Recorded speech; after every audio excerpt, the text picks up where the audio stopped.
I believe that God has put us on the right spot, Bethlehem, at the right time, with the right team of people and the right friend, Bright Stars of Bethlehem, to make this a success story. It's high time for good news to come out of Palestine. This is good news coming out of Bethlehem.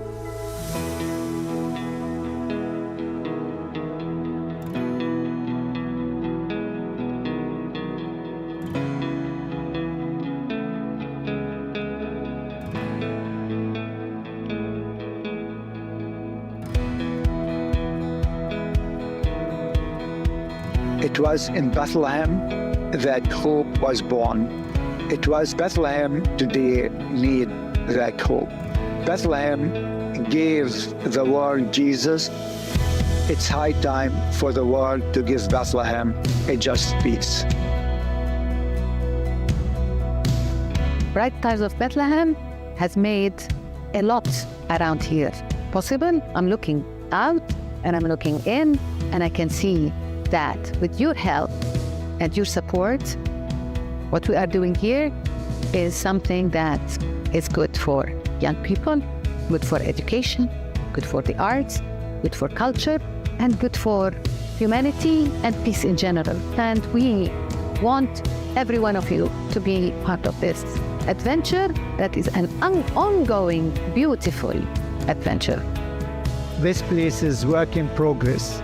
Imagine if 15 years down the road, our graduate of al-Kalima University, they will be the future peacemakers, they will be the future artists and musicians and filmmakers who are going to transform the face of Palestine through their art. This is exactly our vision for the future of this country.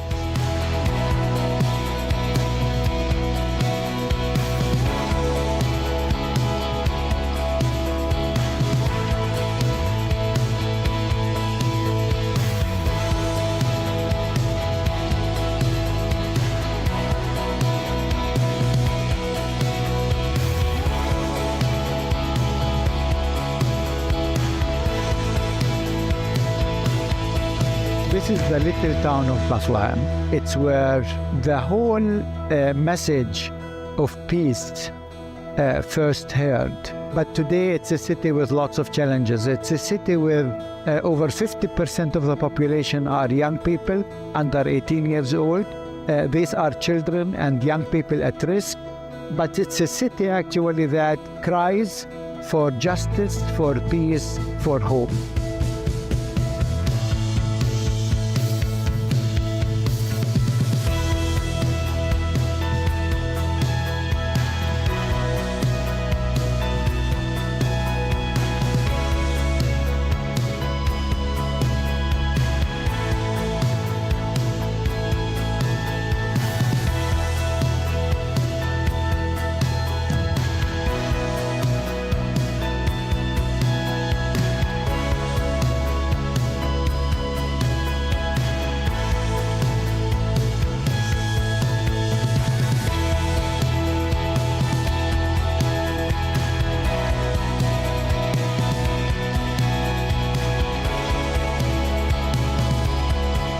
Their reality is a reality hungry for hope.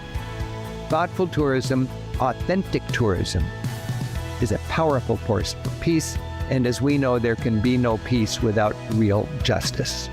Palestinians are challenged every day by different systems of oppression and how to basically not only survive but thrive. Yes, we are limited with our circumstances, the walls, the restrictions, but no one can put walls on our mind and our perceptions, our perspective for a better future for our generation and for the next generation to come. I want to make a difference in this world. If I have hope, I like to give people hope and say, it's going to take time, but we got this. Let's just hold on to hope.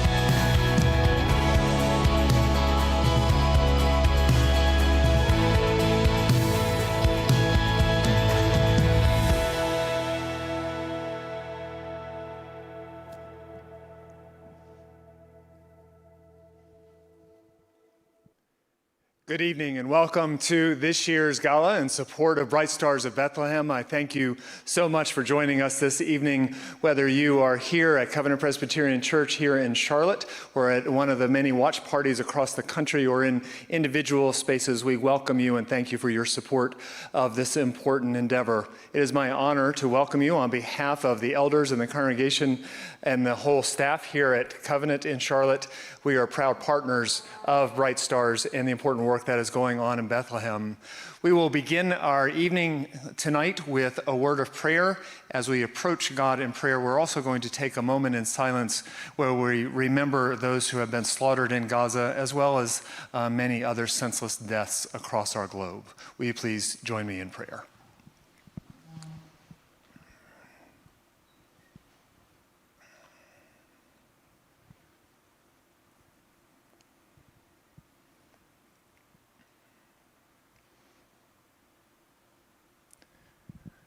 For your grace, O God, we are so deeply grateful. And we pray that this evening you would stir our hearts with generosity, with resilience, and with hope. Through Christ our Lord we pray. Amen. Hi, thank you so much, Bob. So I am the Executive Director of Bright Stars of Bethlehem, Tracy Ortman. And Bob, again, thank you for starting us off tonight and for hosting us in this beautiful church. We appreciate your congregation as has walked with us and continues to do this difficult work. Thank you specifically to your entire team who have made sure that they've spent countless hours and perfected this evening. A special hello to all of our Solidarity watch parties who are across the United States. We have 8 groups joining us virtually. There are 2 in Arizona, 2 in Minnesota, 2 in Illinois, including our new group at Emmanuel Lutheran Church, and another brand new group in Tennessee. We're very excited to have you with us. As a reminder to everybody here and everybody online, you have time to buy raffle tickets. You don't have much time, though. Those only go until 8:30 Eastern, and you have about 25 minutes. Get those devices out and buy your tickets. Trust me, you don't want to miss out on these items. Almost everything is directly from Palestine with our DAK students' handiwork. And make sure you keep those devices handy because later in the program, we will get to our paddle raise. That's when you can really show your support. For those of you here in person, there are QR codes on your table. You will find them on the sheets. You can scan those later. For anyone joining us virtually, you can find it on the screen later in the evening, and you can scan that and give. It is really easy to do. Trust me, we will not let you miss this opportunity to support our mission. And we are here for that mission to support al-Kalima University, the first and only university of arts, culture, and design in all of Palestine. Because at Bright Stars of Bethlehem, hope is what we do. We know it's hard to remain hopeful, especially as you watch the news and see the horrors of what is happening in Gaza and the West Bank. But holding on to hope is what we need right now. We will hear more about hope from our visionary leader, Reverend Dr. Mitri Raheb, and he will share that news a little later with us. We also will have our special guest speaker, Rick Steves, who will join us later directly from his home in Washington. Now sit back and relax as we share inspiring stories from Palestine.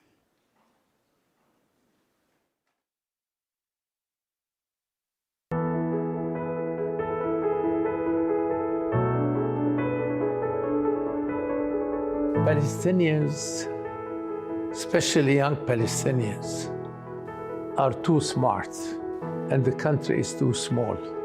And we have huge unemployment in the country. Some, with their great talent, are here being given the chance to monetize their knowledge, to earn their own living, and eventually to employ people. We are here at Rami Zahi Khoury's hub, a unique hub in Palestine. It's so exciting because it gives me great hope. It energizes me greatly. And also, I hope so that they can work freely and, above all, creatively. Art therapy comes as a tool to express the unexpressed, but in ways that are non-verbal. So let's say you have a PTSD, and usually PTSD states cannot be easily described in words. So you are stuck in your feelings. But art and music therapy comes as an alternative where you can express these thoughts or these emotions without actually saying them, but maybe drawing them or playing them on the piano or on another instrument. So it's a non-verbal way to escape from these negative states. The combination of virtual reality and music to reduce anxiety. Other students are working on different types of drama therapy.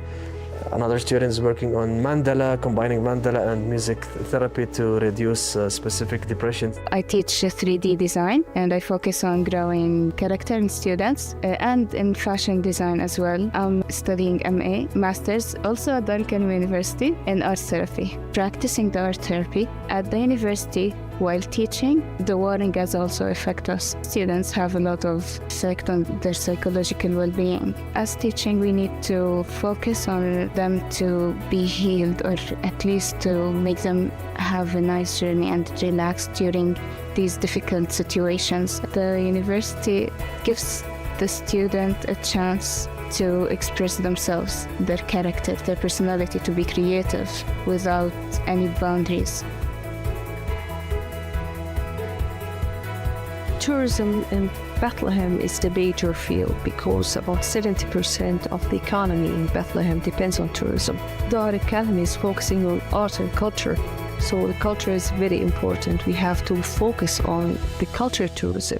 And the culinary art is one of the activities of the major product for the culture. Last semester, we started in a project which is culinary tourism. We trained them how to develop a tourism product through the culinary art, through farming, cooking, and learning about traditional meals that could be served to foreigners or tourists. Well, the new hospitality center gives me a lot of opportunities when it comes to customer service, learning new recipes, whether it was Western or Eastern. One of the other things that I find good is the knife skills, being able to tell which herb is this and that by the smell or the taste. Young Palestinians can be vibrant shapers in the art and culture fields if given the supportive track to success for artists and students. We see a future through this university. I'm proud and happy to be associated with the al-Kalima, and proud and not proud, but more grateful to the board of Bright Stars for what they have done so far. You are good and committed people. There is still some humanity left in humanity. And I always like to repeat, the diamonds are made under pressure. And we have a mine of diamonds in this little country called Palestine.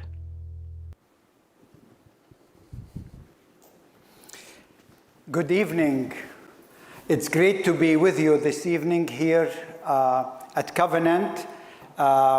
We have here many great friends. Bob, thank you for hosting us tonight. Thank you for friendship over many years.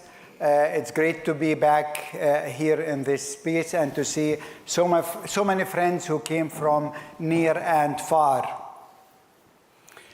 Wow, I mean, what we have been able to accomplish last year is unbelievable.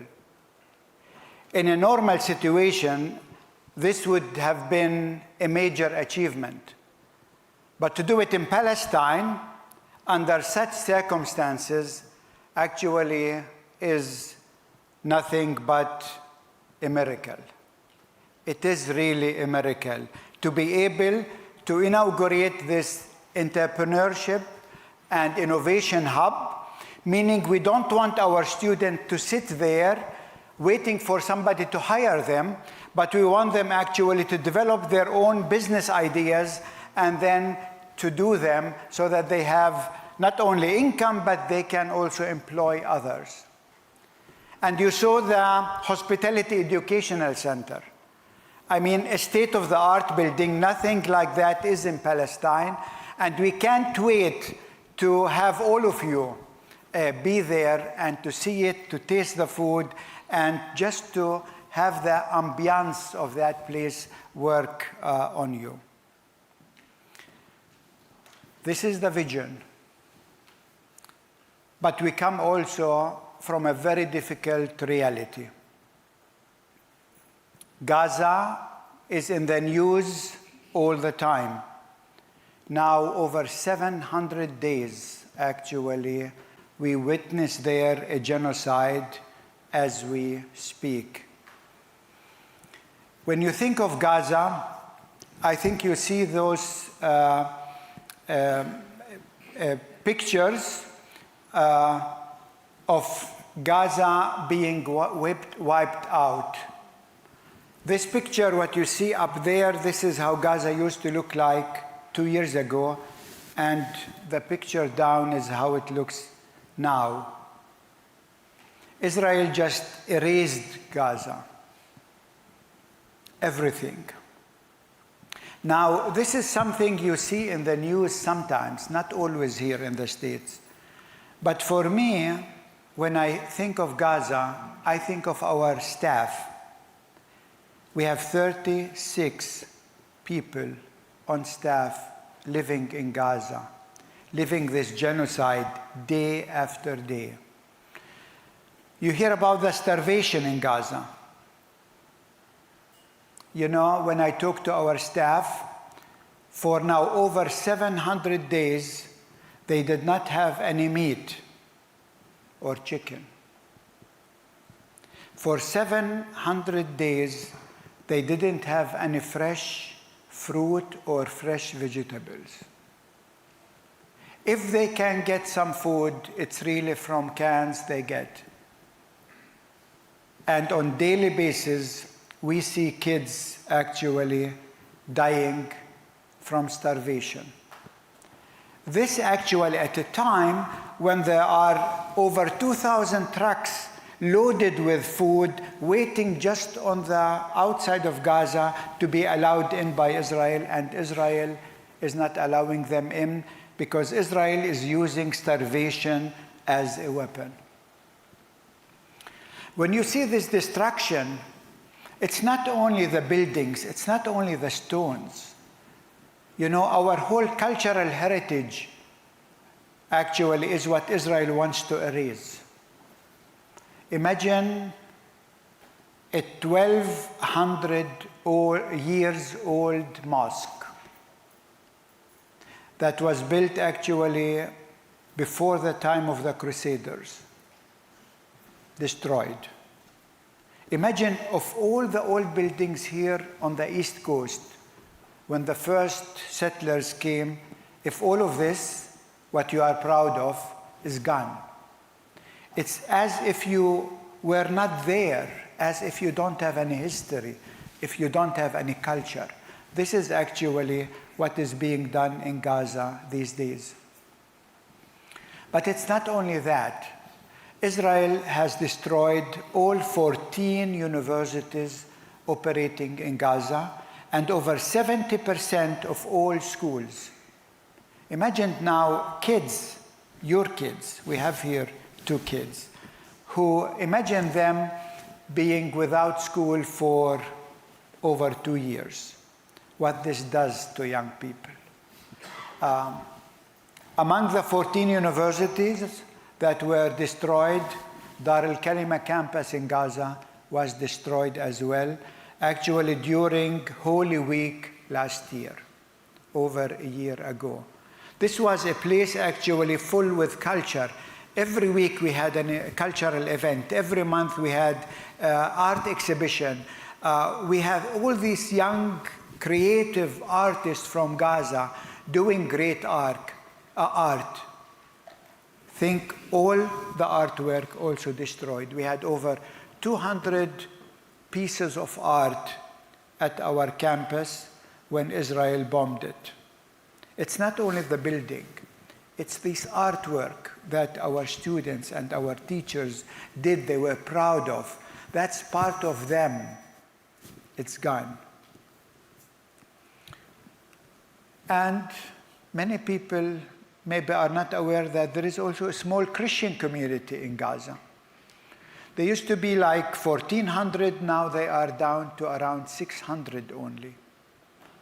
600 Christians actually live in the two churches, and you can see in the picture actually Israel bombed the church the third time just a month ago.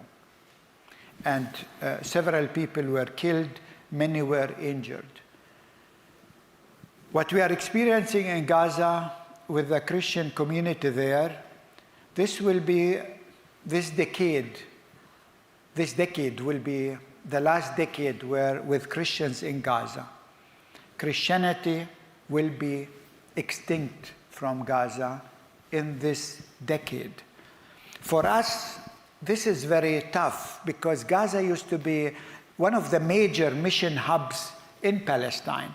Many missionaries went out of Gaza to proclaim the good news into the whole world. The first monastery in the Middle East, in Palestine, was started in Gaza already in the 4th century. Saint Hilarion, if you heard of him. He was a Gazan, a native Gazan, and he started there the first Palestinian monastery. All of this history is being erased as we speak. Last week, when Israel now is bombing Gaza City, this is where the Christian community live, the Christian community said, we are not leaving. We are not leaving. Where to? Where to leave? There is no actually safe place in Gaza. They said we will remain there. If we need to die, we want to die in our churches. So this is the reality that we come from. And if you were a child today growing up in Gaza, this is actually what you will experience. In the last 15 years, the children in Gaza experienced 5 wars and now the genocide, which means every 3rd year there is a war in Gaza. What does this do to the mental health of young people? You heard about our master in art and music therapy. This is so much needed because I'm not sure where to start with all of this traumatization that has been going on in Gaza. But it's not only Gaza. Actually, the West Bank as well is experiencing lots of challenges. For example, restrictions of travel.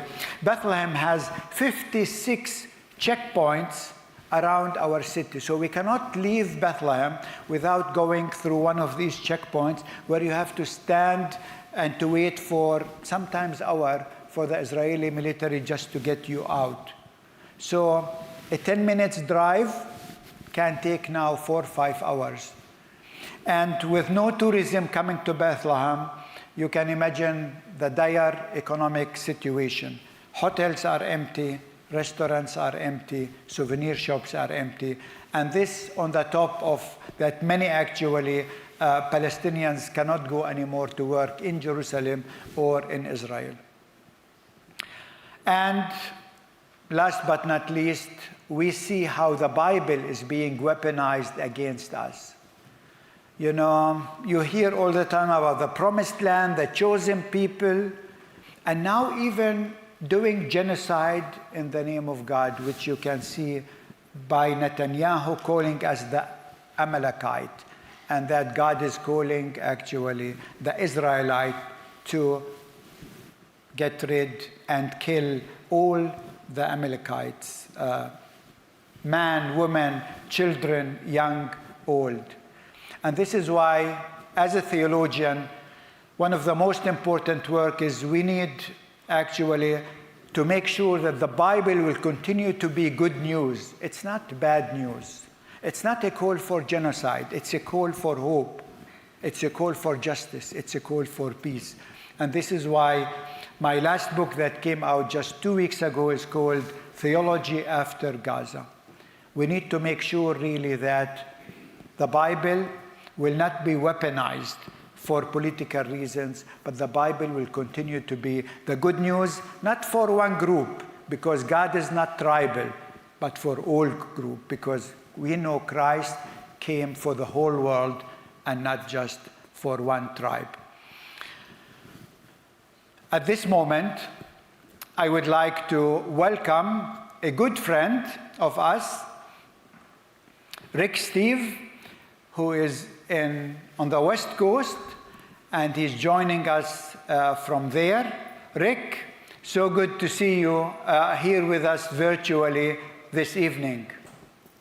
Mitri, it's a delight to be with you. I'm honored to be have an opportunity to help inspire people to be inspired by the work of you and Dar al-Kalima. Rick, you are really the tourism guy. Everyone, when they want to travel, they look up to you because they know you have the most wonderful and meaningful trips. You understand tourism actually as a tool of peace.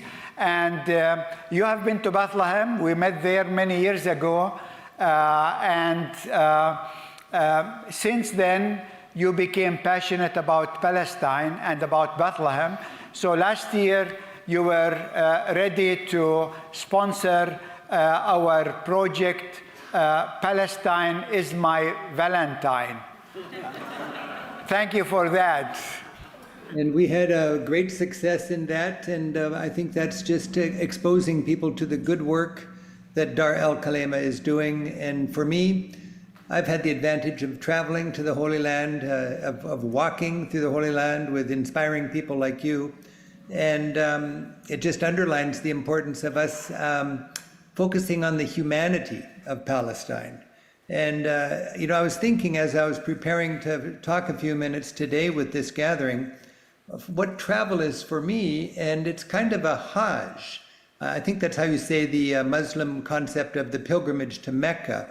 And 1,400 years ago, Muhammad wanted everybody who was able to make the trip to Mecca, a pilgrimage, a Hajj. And I think what he really wanted to do was get people away from their home to understand their neighbors better. And I'm really tuned into this idea that you can learn more about your home sometimes by leaving it and looking at it from a distance. And I'm also tuned into the idea that the world is just an amazing, wonderful place. If we get to know it, we become less fearful and more connected. And I just wish every American had the opportunity that I've had to walk in the Holy Land with a dual narrative approach. Many Americans go to the Holy Land and they get a one narrative approach from Israel, and they make a side trip to Bethlehem and back to the perceived safety of Israel. And we need for Americans to understand the reality of living in the West Bank or being a Palestinian in this amazing corner of our world. So I like Muhammad's quote, don't tell me how educated you are, tell me how much you've traveled. So I'll take just a couple minutes, Mitri, and talk about my impressions of Palestine and why I care enough about Palestine to be a friend of Dar al-Kalima. The memory I have from being in Palestine in the West Bank was people standing with their flag, just joyful to say, welcome to Palestine. It's the land, it's the heritage, it's the culture. And you were just talking about how that is being erased by what's going on in Gaza right now. For Americans to understand the context, there's roughly 2 million people in Gaza. There's roughly 4 million Palestinians in the West Bank. That means roughly 6 million Palestinians in the Holy Land, sharing that with Israel. And today, 1/3 of that number, 2 million people, are living in desperation, in famine conditions, with a threatened genocide. It's important for us to remember the complexity of this Holy Land. For 1/3 of humanity, Jerusalem is a very holy place, overlapping the sacred real estate of Jews, of Muslims, and of Christians. And I was struck by the fact that as a Christian going to the Holy Land, you could bicycle from where we believe Jesus was born in Bethlehem to where Jesus was crucified in Jerusalem in about 20 minutes in normal times. But sadly, Palestinians couldn't go one way and Israelis couldn't go the other way because of this wall. And the complexity of the heritage there is something that is shared by many tourists and many cultures and many centuries of local people. And just a few miles away from Bethlehem is Hebron, and there we have the tomb of Abraham, a great prophet for 3 religions, and sort of emblematic of the complexity of the Holy Land is the tomb of Abraham, who died 4,000 years ago. The prophet for the Israelis and for the Muslims. And on that tomb there is a bulletproof glass. Under one roof, 2 religions sharing this sacred tomb. On one side is a synagogue, and on one side is a mosque, and they share that prophet. When you go to Bethlehem today and you look at the skyline, it's a commotion of crescents for mosques and crosses for churches. And when you travel in the countryside around Bethlehem, as you know, Mitri, right now we're entering into the olive harvest time. And that connection to the land to me is really symbolized by the importance of the olive tree. Late September, I understand in Palestine, the schools close, the kids get out of school, the families go into the fields, and it's a festival as they harvest the olives. And my tour guide taught me that for the Palestinians, the olive tree is the poor person's tree. It gives without taking.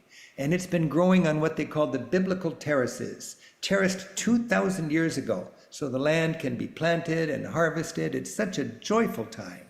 And Palestinians today say that the olive tree is planted by grandfathers for us to eat, and we plant it for our grandchildren to eat.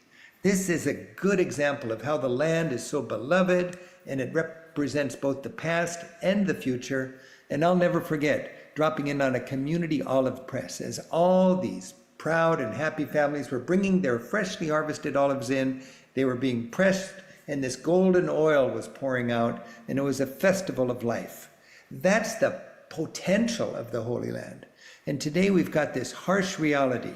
It's a treasured and beloved land, but it's cut in half by a wall, and Israel built that wall in order to be protected from violent incursions from the West Bank. Okay, that was what they needed, but I think the unintended consequence of that wall is that it serves to keep the young generations of both communities, Jewish and Palestinian, separated. So they are burdened by their parents' baggage, and they can't talk to each other and get over that baggage. A good example of the opposite of that is what happened in Ireland, where they had a wall, but they worked very hard to get the young people to connect and to get beyond the unproductive baggage of their parents. There's so much power in being able to bring communities together, but right now the reality of 4 million people in the West Bank, no control of borders, no control of the water, no control of the internet, no waterfront anywhere, no airport. It really is like 4 million people living in a cage. And I heard a lot of people in Israel complaining that Palestinians raise their children to hate Israel. And I talked to Palestinians about that, and they said, no, it's our challenge to raise kids that do not hate Israel. When you live in a cage, the default is to not get along with the people who built that cage. Well, we're dealing now with a tragic situation in Gaza, and we've got to acknowledge that the horrific attacks on October 7, 2023 by Hamas are indefensible, but we also need to recognize from Israel right now, funded by the United States, is an overreaction. And to me, this is creating a crisis that is unprecedented. And I, as an American taxpayer, feel responsible to a certain degree for what's going on in Gaza right now. Because I've got this philosophical or ethical understanding that for every Israeli bomb that falls and for every Israeli bullet that flies, my name is on it. 2 million people today are living in desperation and famine with a threatened genocide. And I am haunted by this as somebody who is supporting the Israeli military. I cannot take a shower without thinking about people in Palestine who have no water. I cannot throw away an old and overripe banana without thinking about how people in Palestine would scramble for that banana.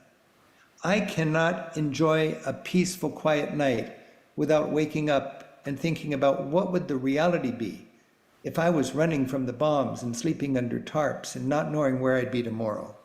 Now, when we support Palestine, we're not anti-Israel. We are pro-Israel, because for me, and I believe I'm pro-Israel just like I'm pro-Palestine, we cannot have a safe and stable Israel unless there's peace and justice in the Middle East, and that means dignity and hope and security for Palestine as well as Israel. This is a prerequisite, and if we're going to secure a free Palestine, we need to recognize there's no easy answer, but we need to engage. Thankfully, with each religion, love thy neighbor is a tenet. And I think Dar al-Kalima is all about love thy neighbor. And for me to help contribute, rebuild Gaza, to help there be hope and dignity in Palestine, I'm so thankful that we have Dar al-Kalima and the work of Reverend Dr. Mitri Raheb that we can support. So that's my traveler's context for this. And I'm so thankful that I've got the opportunity through Bright Stars of Bethlehem to empower Mitri and Dar al-Kalima in the work that they do now, both in the West Bank and in Gaza, that I think is more important than ever, and also more the responsibility of caring Americans than ever to help power. Rick,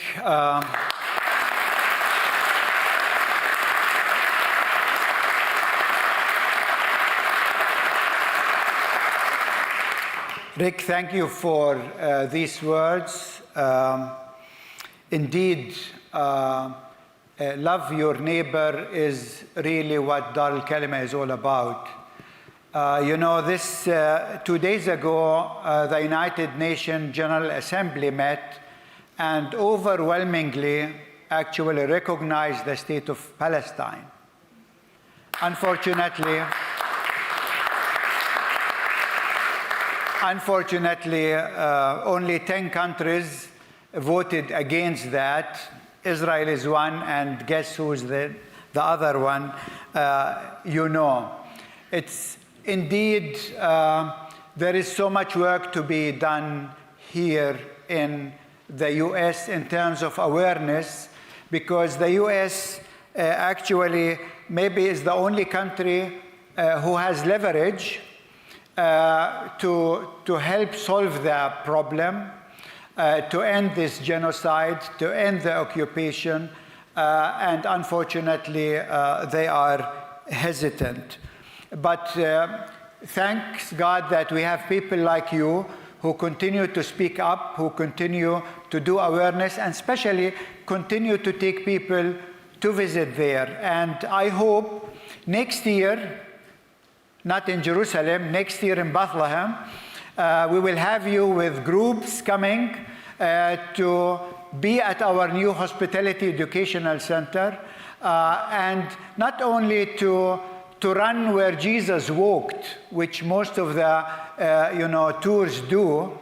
And I keep telling them, why are you looking for the living among the dead? He is not there. He is risen, and this is why he is to be found among his people. And so this is what we really want, and we hope with your support we can support the tourism industry in Bethlehem so people can have life, can have dignity, can have income, but also can meet the wonderful American people that keep visiting us, because the people in America are once they understand the situation, they are the best supporters we have. And we have this evening many of them actually all over the country praying for Palestine, supporting Palestine, and supporting Dar al-Kalima University. Rick, thank you for taking the time to be with us, and I know you have still a last word to tell us. Yes, Mitri, and I too hope and pray for the day when tourism is back, and it's a huge industry of people going to the Holy Land as part of their faith vacations, you know, and I love it to go to the Holy Land, to be inspired, and I just think it is so fundamental that we approach the Holy Land with what tour guides call a dual narrative approach. Talk to people on both sides of the wall and have that great experience. And I'm so thankful for the inspiration and the great travel experiences I've had using Bethlehem as my home. And I do want to just kind of remind people that we're here today to help raise funds for Dar al-Kalima. And I'm really a good example of an American who cares but doesn't quite know for sure what's the most practical and safe and good stewardship kind of way to help support your work. And Bright Stars of Bethlehem is really an answer to a prayer, because Bright Stars of Bethlehem is intimately connected with you, Mitri, and Dar al-Kalima, but they're an American organization. We can give directly to Bright Stars of Bethlehem, and we can know that all of our money will get to your work in Bethlehem. So the work of Bright Stars of Bethlehem and the work of Mitri and Dar al-Kalima, I don't see it as a charity. I see it as a service that we can invest in because we want a more just and a more peaceful world. And there are many, many good philanthropic causes, but for me this is quite special because I've been there. I've seen Dar al-Kalima. I've seen the faces of the children in the theater, in the basketball court. Mitri, remember you and I went to the basketball game? That was so much fun. In the classes, I've seen your calm and steady and wise and Christ-inspired leadership. And I know intimately, because of my awareness of economic and political and military realities, that the United States is a stakeholder in the destruction that's going on right now. And as taxpayers, we're part of that. So this is a very good way for us to make a difference. In this troubled land right now, it's in so many cases around the world when there are sectarian problems, radicals on either side, they want to blow the reasonable middle into the radicalized corners. And with what's going on in Gaza today, the risk is that the moderate middle, the majority of the people that want to live together, they're being pushed to the fringe. And with the work of Dar al-Kalima, we have calm, we have love, we have dignity, and we have hope. We raised more than $250,000 just in the last season with hundreds of individuals that were able to respond to our last initiative. And I love the way that Dar al-Kalima and Bright Stars of Bethlehem can be flexible with the situation. We couldn't anticipate exactly what the reality would be in Gaza. So of the $250,000 that we raised, half of that was allocated to provide scholarships to students, and the other half has been held back to rebuild the Gaza Training Center when it's safe to start that construction. For me, that's a big comfort because I want to be a good steward of the money that I put together to support your work in the Holy Land. But I want to remind people, this is how prayers are answered. This is how our love gets traction.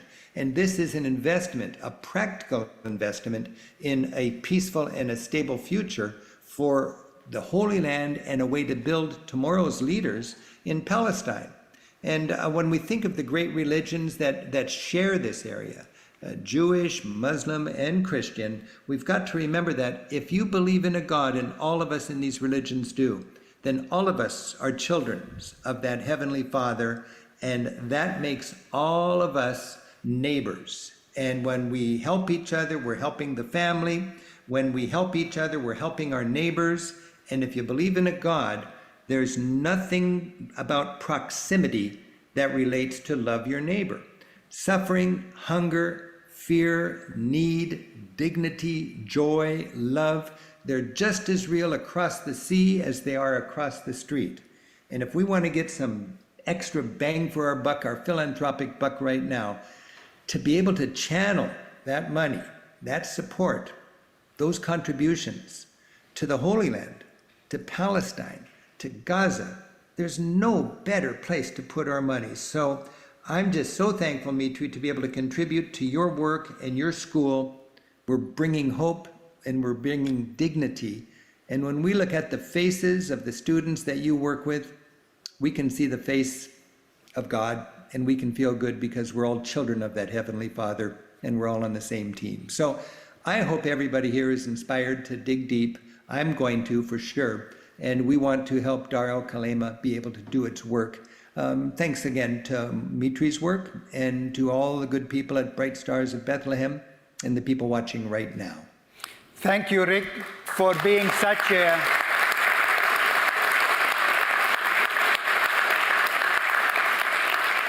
Thank you, Rick, for being such a great friend and great supporter.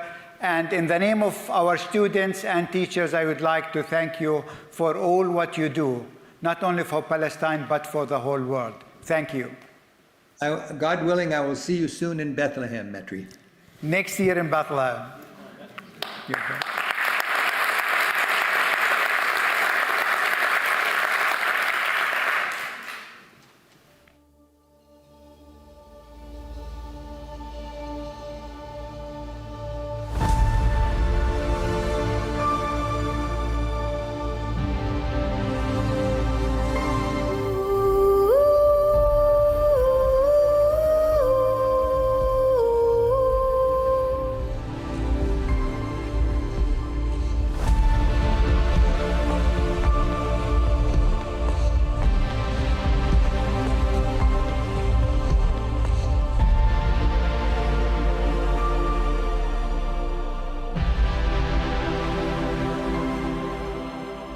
My name is Luciana. I'm studying culture and sustainable tourism. My name is Naiba Abish, and I study interior design. My name is Dora Litin, and I am a culinary arts student. Greetings, my name is Wasim Tahoun, major in music. My name is Natalie Amaya, I'm from Bethlehem. I'm studying interior design at al-Kalima University. My name is Reem Sholi, I'm 18. And I'm studying in DEK fashion design. Hello, my name is Shah. I'm studying tourism and culture management. My name is Ryan. I'm studying culinary arts, and this is my first year.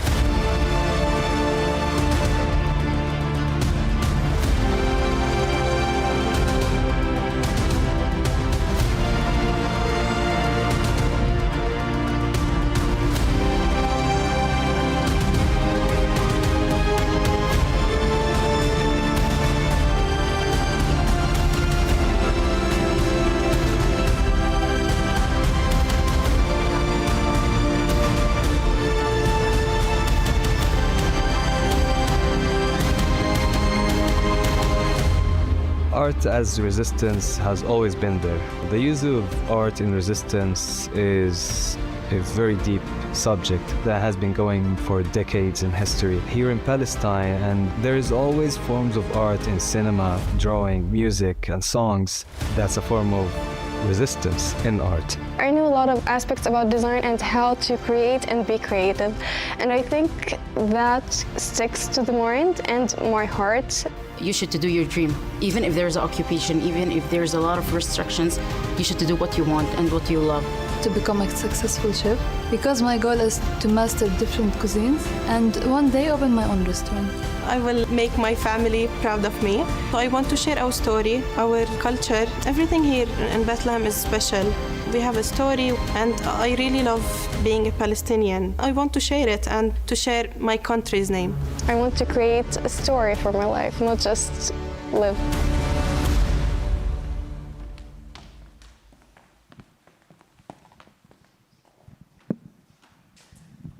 Chris, I'm so glad you're able to join us this year, especially after you ditched us last year. All right, so I did. Yeah, but COVID had a whole different idea last year. Yeah. Really did. Anyways, I am super happy to be with you this year. I took a year off for COVID. I thought that would be kind of fun. But I'm a chef. I'm not an auctioneer. I'm not somebody who does this all the time. But you may be asking at this point, so why am I standing up here? And the reason is because I believe so strongly in the mission of DAK.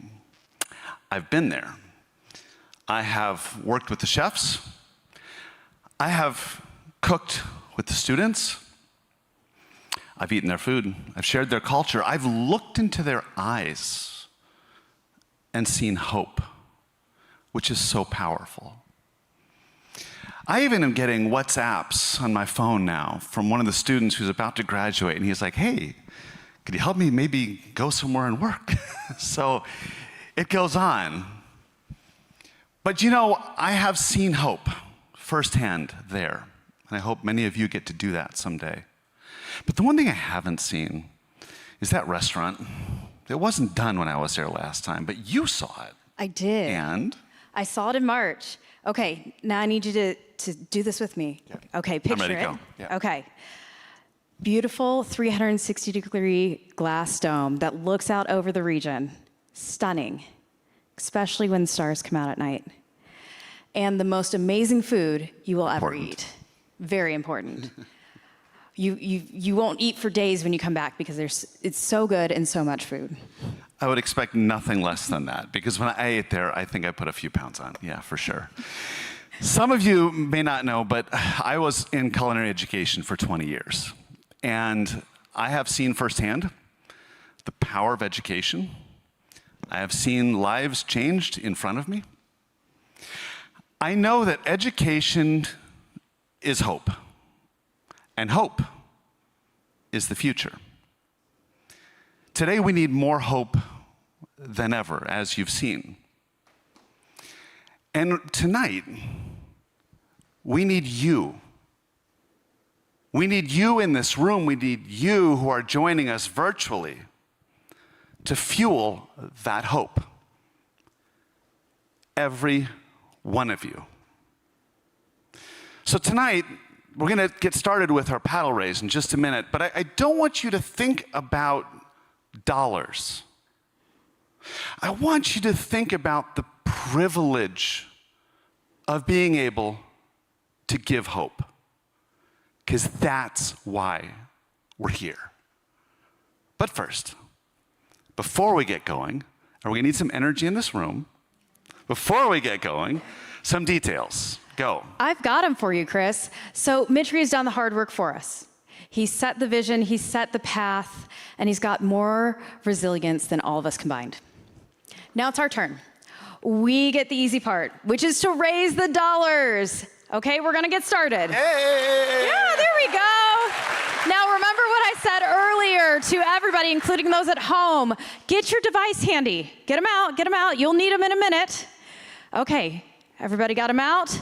Find your QR code on your screen for those of you who are at home, and for those here, find it on the table. They're on those nice sheets. Scan it, okay?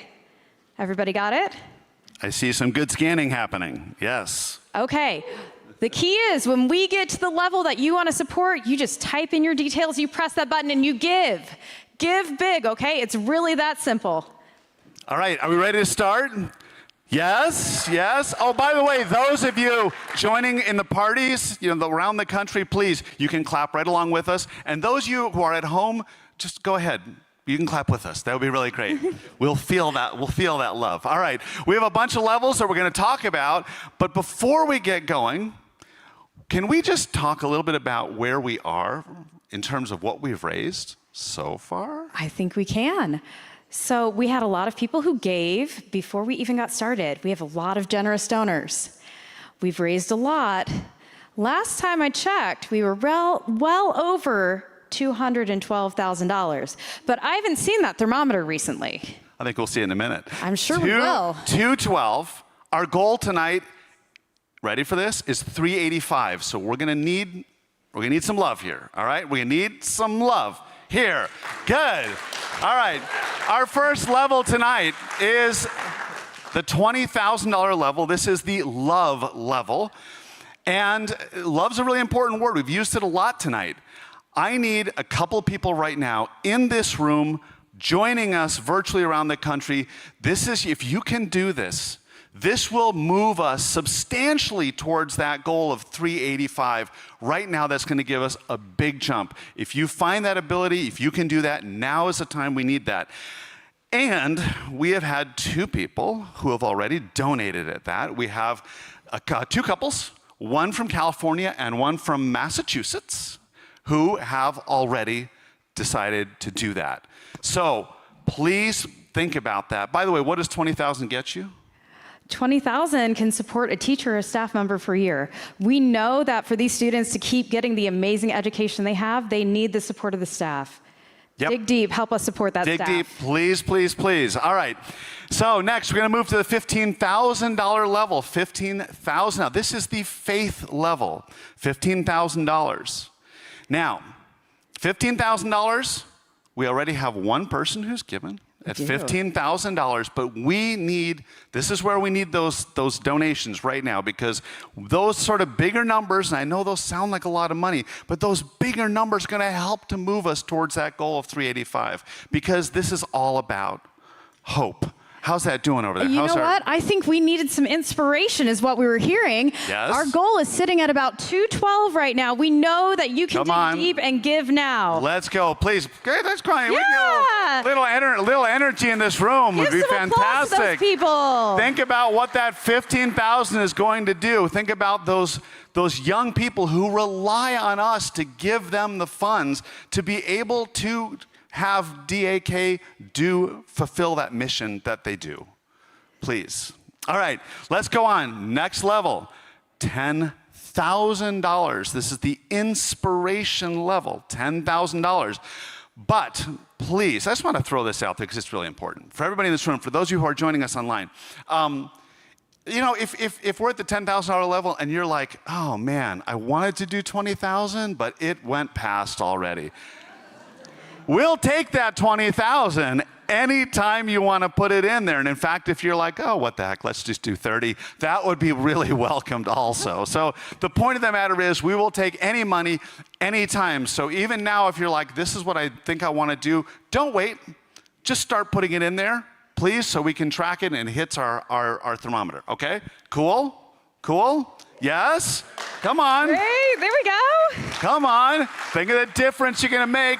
All right, what can we do with $10,000? We can do a lot with $10,000. So one of the things we are doing, all this beautiful footage that you've seen in these videos throughout the night is from an amazing DAK graduate, Luai. So you're seeing the product of the university, and how stunning was that footage? So $10,000 can help support things like buying new film equipment so our students can continue to work at that level.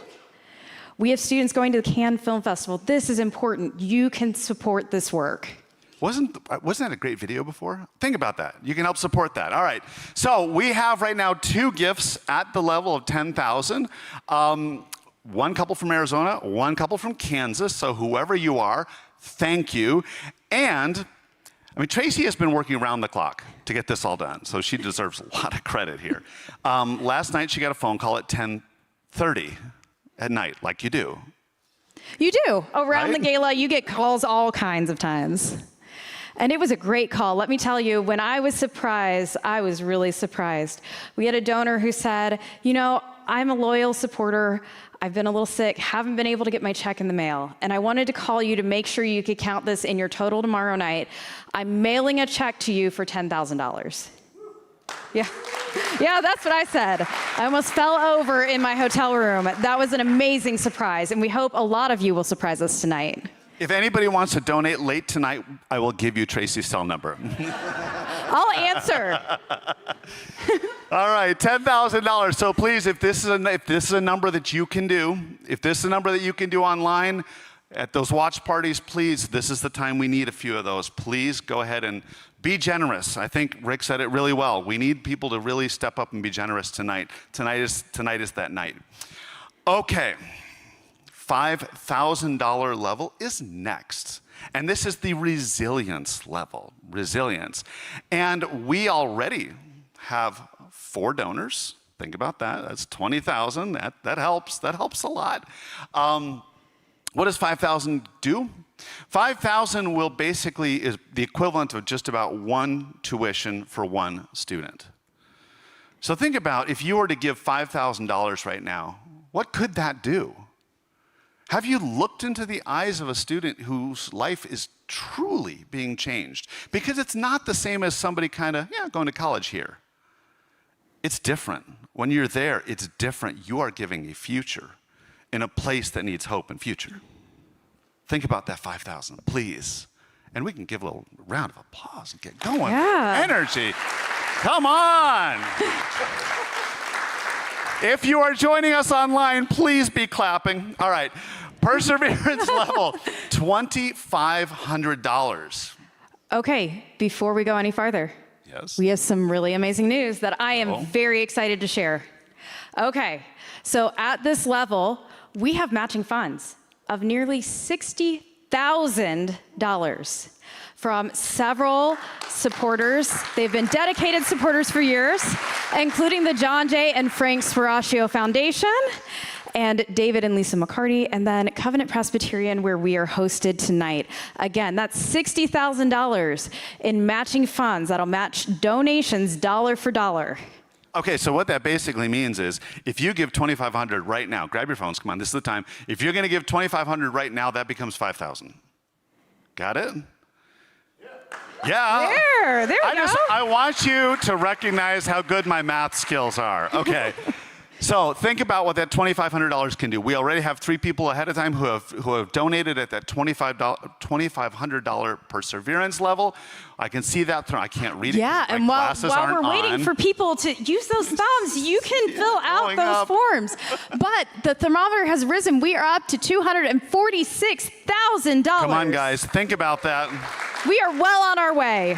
Think about that. We got a $60,000 matching sitting out there. So all of you and all of you joining us right now, everything you do right now is being doubled, and that is going to move us significantly towards our goal, $60,000 plus. All right? $2,500. Okay, we are now moving onto the $1,000 brilliance level. $1,000. Again, think about $1,000, double it. Your donation is now 2. We have 6 donors already who have donated ahead of time. This is the time. Grab your phones.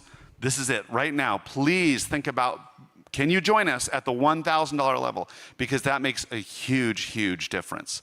Moving on, $500. This is the peace level, and we all need some peace right now. But what could $500, what does that look like? I taught culinary classes. I know how much food costs. You can't teach a culinary class without food. $500 is a significant donation to help bring the food in so our students can learn all the culinary skills that they need to do. So this is that time, $500. Think about doing that right now. Next. $250 creativity. Oh, how we do? Holy smokes! That just I know. That did a big jump. What are we at? Over $300,000. Come on! We are almost to $310,000.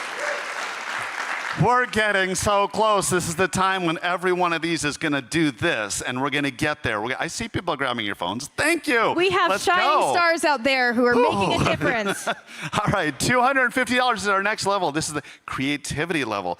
This would buy how many books, roughly?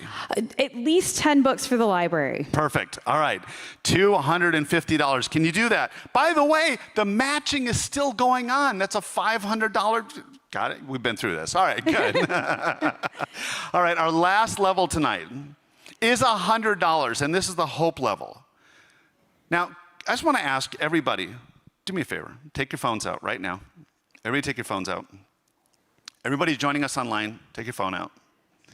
So if you've already given, I'm going to ask you to do one thing for me right now. For us, for DAK. Put a $100 donation in, just 100. If you haven't donated, I would ask you to think about that $100 right now, which becomes 200. There are about 1,000 people tonight who are joining us around the country. 1,000 people. If 200 people put $100 in, and that's doubled, that's $40,000. That's only a fifth of the people who are joining us tonight. Can you do it? Can you put that last $100 in? And if that feels like a lot, put 50 in. Put something in. Because it's moving the dial forward, or I guess the thermometer. The thermometer. You can be the hope with us. This is what we've talked about all evening. Be the hope. And I think we have another update on this thermometer. Where are we at? It is at, hold on, $317,000 and rising. And rising. And there is a lag. There is a lag. We will see more donations come in, but if you are still waiting, don't wait any longer. Get that donation in. Please get it in. Think about that $100. Chris, I think we've done some great work here, and we will continue to see that thermometer rise. Don't you worry. We're going to hit that goal because we know more checks are coming on the way. And if you are somebody who wants to write out one of those checks you don't really like to give on your phone, that's okay. You go ahead and send them. We'll be waiting. Or call Tracy at 11 tonight. I'll answer it. I expect at least 10 phone calls at 11 o'clock tonight. Well, Chris, thank you so much. I'm going to let you take a break. Thank you, thank you. Thanks, everybody. And we're to the really fun part of our night.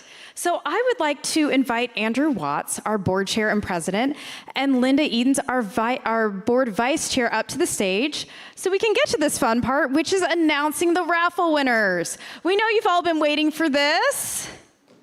Come on up. I think you've got some nice envelopes there for us. This is the fun part. It is the fun part. If I can first, I just want to say thanks to everybody here, online, watch party or individual. Just speaking on behalf of Bright Stars and the board, this is such an amazing organization. I feel so lucky to be a part of it and to do the work. Thank you all for coming and joining us and seeing about the amazing work that my good friend Mitri is doing and all the people at DAK, and seeing the faces of the students, which is either on video or in person, is really what we're all about here, and bringing them hope, bringing them education, and yeah, I love it. It's a privilege. Okay. It really is. I'd love to get to these first raffle winners because I think it's a fan favorite, isn't it? It is a fan favorite. It is our spice baskets straight from Palestine, so you can do all that amazing cooking. And we have 3 winners for that one. Andrew, do you think you can announce these for us? I will do it. Yes, I will. The first winner, forgive me my pronunciation, some of these, Masoon Afnea. Afnea? Masoon Afnea. Clap. Congratulations. Yeah, this is exciting. Who's our second? The second winner, Cheryl Mayo. It's a much easier name to pronounce. Much easier for me. The third winner is Lauren Morse-Went. Wonderful. So congratulations to the 3 of you. We'll send those baskets to you soon. And our next one up is our puzzle. It is a wooden puzzle that is the old city of Jerusalem. It is very cool. If you haven't seen it, it's over on the table. And it comes with a cactus cup. It's a 3D sculpted cup, so you can have your tea or your coffee in the morning. Okay. Who do we have for the winner on that one? We sure do. Here you go. And that winner is Cheryl Mayo. Congratulations, Wow, we Cheryl. like You're Cheryl. on a roll. Linda, maybe she wins the next one too. Let's see. Okay, the next one is our candlesticks. They are made out of olive wood. If you saw them over on the table, they are beautiful, and they come with a table runner. This is one of my favorites, so let's see what happens. Cheryl? No, I'm kidding. Nancy Fowler. Congratulations, Congratulations. Nancy. Our next one, okay, this one is really special. And I know we say that about all the items, but this one is a box. It is hand-painted. It is one of the last items that came from our Gaza campus before it was destroyed. Nancy pulled this box out when we were at DAK and handed it to me and said, "You need to take this back for people to see." And it comes with a men's wallet. It is just beautiful. You won't find these boxes anywhere else. So I'm excited for whoever won this one. Here you go. And the winner is Thomas Johnson. Congratulations, Thomas. Okay, our next item is a beautiful coffee tray that's also on the table there. It comes with a bag of Yemeni coffee and a Palestine mug. The winner is Sharon Lindberg. Congratulations, Sharon. This is Spanish. Yes. Okay, the next one, all the ladies in the room and online, you will love this one. It is a round black purse, goes with everything, embroidered. It's beautiful. Who's winning that purse? Cheryl Persiegel. Persiegel? Persiegel, P-E-R-S. Persiegel. Persiegel. Congratulations, Cyril. Okay, another great gift for a woman or for a man wanting to give it to someone special. It's a woman's scarf and a lady's wallet made out of leather and hand-painted beautifully on the top. Winner is Joe Lucas. Congratulations, Joe, who I think is tuning in tonight. Okay, so the necklace is up next. If you've not been over to the table, okay, I know most of you can't see this, but I have a very similar necklace. Mine is a watermelon, and these are hand-laid stones in a mosaic pattern. The one we have over there is kind of earth tones and is symbolic of the land and the Jordan River. It is gorgeous. You are going to love this piece. Who's our winner? Sue Ferran. Sue! Sue, we're bringing it back for you. I'll drop it at your house. Okay, the next gift is our only non-Palestinian gift. It is Apple products. We have an iPad and AirPods, so you can watch the gala again off of YouTube. You can listen to Mitri's webinars whenever you want, wherever you want. And that goes to Lisa DeWolf. Congratulations, Lisa. Okay, we are down to our last item. It is another set of jewelry. It's a pair of earrings and a bracelet. They're olive leaves. Again, that beautiful mosaic. Who is our final raffle winner? And the final winner is Eugene Orr. Congratulations, Eugene. And Andrew and Linda, I'm going to thank you for your time and send you on back. Thanks, everyone. Tracy. Thanks, everyone. Okay, guys, I have a lot of people to thank, so hang in there. We have had an amazing night. We appreciate everybody who's here. On behalf of Bright Stars of Bethlehem, we can't possibly thank you enough, but we are going to try. Pastor Bob and everyone here at Covenant Presbyterian, thank you. We are incredibly grateful for the ways you supported our mission, raising awareness and support for Dar al-Kalima University, the first and only university for arts, culture, and design in all of Palestine. A special thank you to you, Mitri, for being here with us tonight and sharing the realities of life in Palestine, no matter how hard they are. And Rick Steves, thank you for having the heart of a true humanitarian and standing with us in our vision for every person in Palestine to have life in abundance. It's with powerful voices like yours and Mitri's that real change can begin. To our Bright Stars of Bethlehem board members, staff, and Chef Chris, your hard work tonight made everything possible. To our production and broadcast teams, thank you for bringing this event to life. And most importantly, thank you to all of you, our supporters. For those who are here in person, those who have joined us virtually, and those who have walked with us for years. And those who are here for the first time, we really appreciate it. If you are joining us, you are new for the first time tonight and were inspired, you can learn more about Bright Stars of Bethlehem by following us on Facebook or Instagram or visiting brightstarsofbethlehem.org. You can also sign up for our newsletter to receive monthly updates on everything that's happening at DAK. Tonight's gala has been recorded and will be available next week, which we will send out in our newsletter, and it will also remain on our website, so go watch it again. Donations to support the gala will be accepted through September 30th.